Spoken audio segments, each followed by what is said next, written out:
Good morning again, Rome. Always stunning to walk out the front door and see the Dome of St. Peter's. Delightful to be back. Got a big day today, so I'm glad you're joining us. This good coffee here, by the way. This is operated by Italy, which is a national, very gourmet food chain. And they make a delightful breakfast here for us. And there's our folks having breakfast. Look at these breads.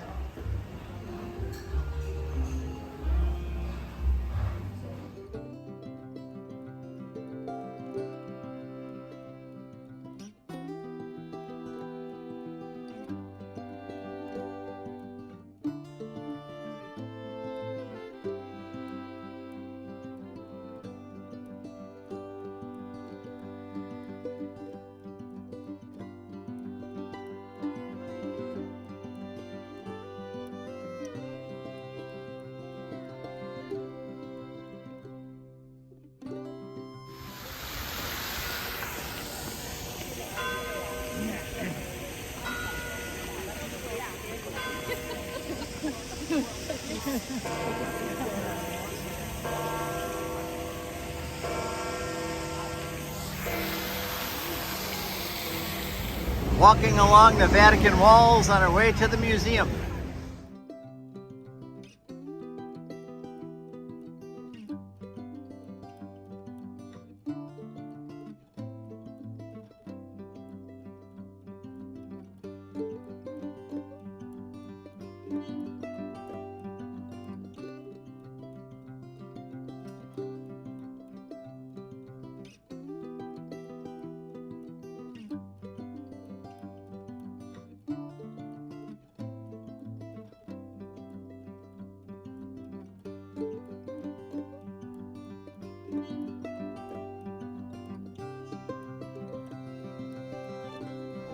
The amazing tapestry room, the birth of Christ, the coming of the Magi, all of these many tapestries.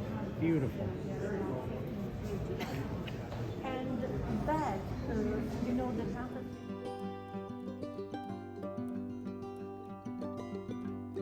Direction of Christ, his eyes follow you.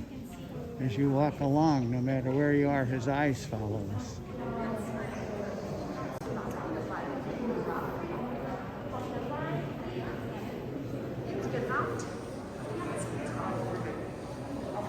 Maps of all the areas of Italy.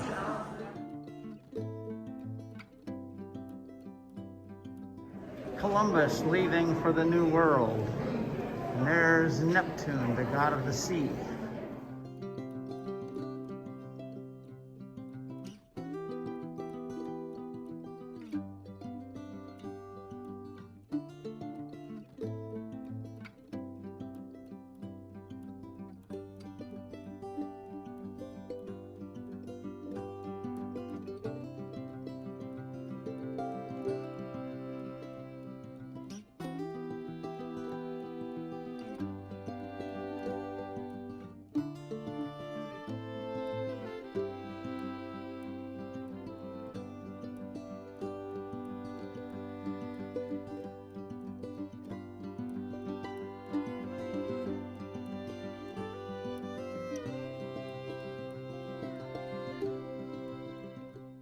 After leaving the museums, we walked back around the Vatican walls and back into St. Peter's Square to go through security again.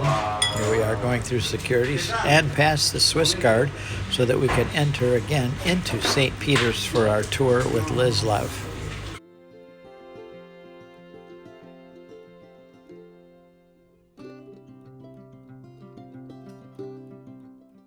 Next we saw Michelangelo's stunning Pieta, and nobody explains it better than Liz.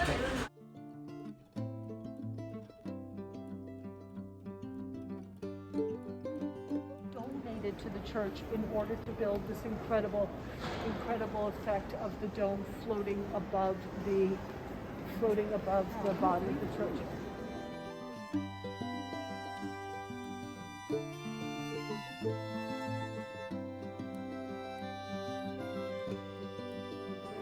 into these sort of intimate moments of contemplation.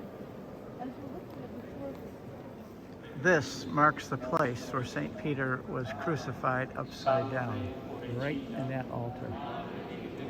Yesterday we had Mass right down there. In fact, we were facing those marble slabs. We were down below where we are now, under the altar, having Mass at the tomb of St. Peter, where that's where he's buried. People don't realize it, but these letters up here are 6 feet tall.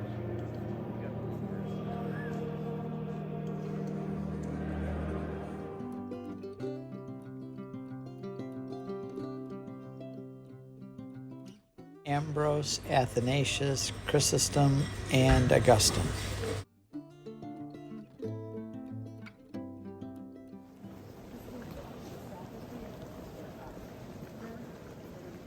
If you see this flag, you're in the right place.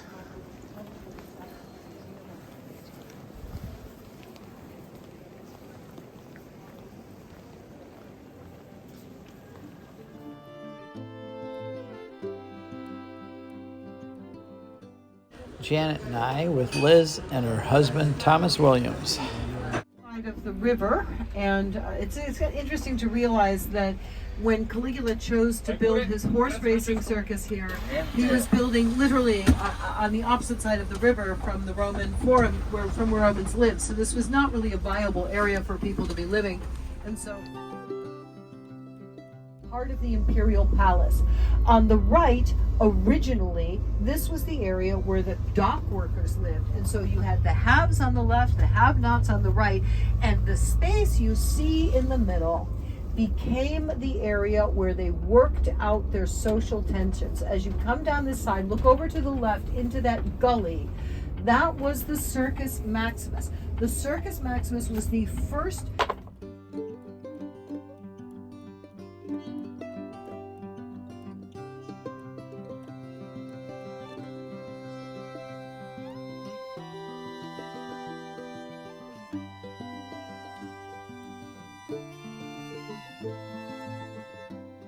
up the stairs to the second level, and this is what the Colosseum looked like 2,000 years ago.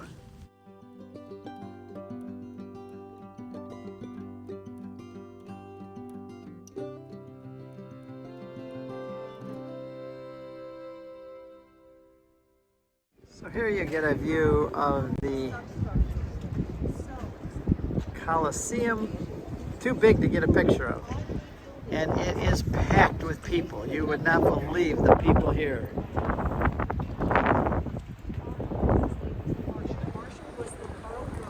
Is that the idea that there were no Christians killed in the amphitheater is something that circulates as of the 19th century.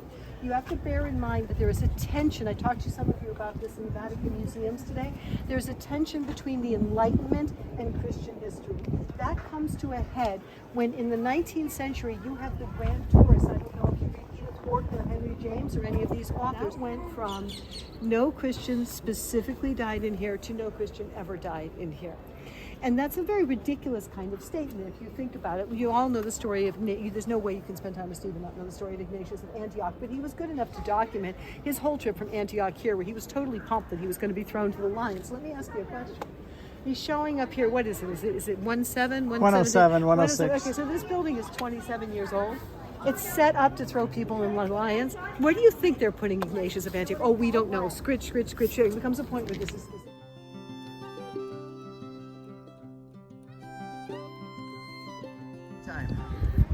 Hi, Alyssa. Hi, Neil.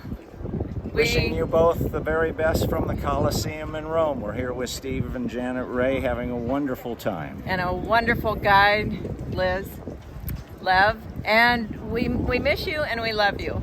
Love you.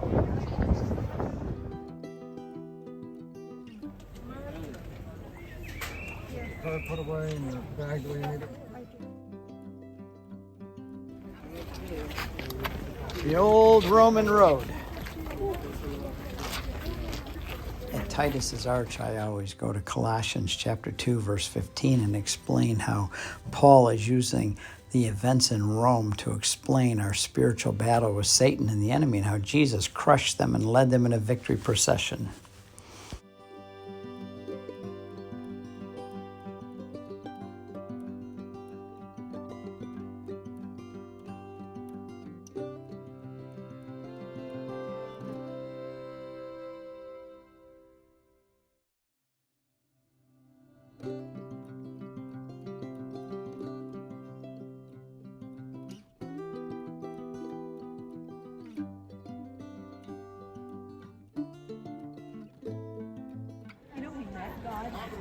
wasn't Caesar.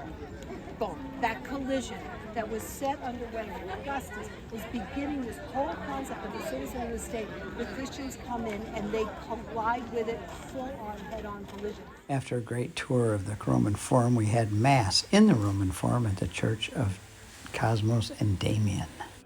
Then he brought me to the bank of the river, where he had me sit. Along the bank of the river I saw very many trees on both sides. He said to me, "This water flows." I should say, to witness to someone. The martyrs didn't set out to inflict pain on others, to bring them to the truth, but they embraced pain, the pain of persecution, the pain of death. For like Cosmos and Damian in this holy place. Take this, all of you, and eat of it, for this is my body which will be given up for you.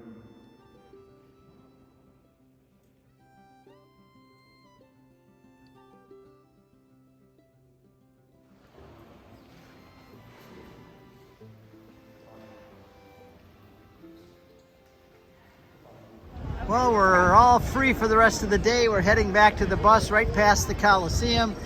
And pretty bunch of people are going to go out and have dinner and enjoy the free evening. So good night to everyone from the Roman Forum and the Coliseum.